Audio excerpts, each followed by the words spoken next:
হার্লিন দেওয়ালের +999 ওড়া মুভমেন্ট দেখতে পাওয়া গেল।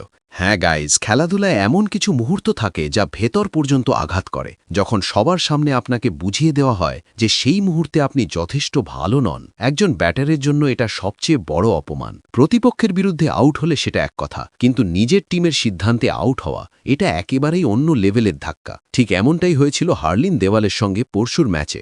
দিল্লি ক্যাপিটালসের বিরুদ্ধে তিনি যখন 47 রানের ইনিংস খেলছিলেন, তখন পুয়ার স্ট্রাইক রেটের কারণে তাকে নিজে থেকেই রিটায়ার আউট হতে বলা হয়, অথচ তিনি হাফ সেঞ্চুরি থেকে মাত্র 3 রান দূরে ছিলেন।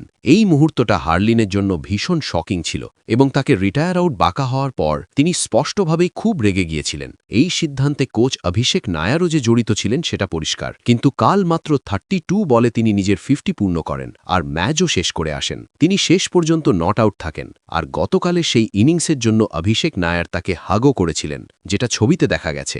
ব্যাটিং করার সময় যখন তিনি টানা 3টে 4 মারেন, তখন ক্যামেরাম্যান একবার অভিষেক নায়ারের দিকেও ফোকাস করেন, যেটা দেখে কমেন্টেটররাও হেসে ফেলেন। এই ভিডিওটা আপনারা আমাদের টেলিগ্রামে পেয়ে যাবেন, গিয়ে দেখে নিতে পারেন। তবে কাল পোস্ট ম্যাচ প্রেজেন্টেশন ইন্টারভিউতে হার্লিনকে বেশ ইমোশনাল লাগছিল, তার মুখেই সেটা পরিষ্কার বোঝা যাচ্ছিল।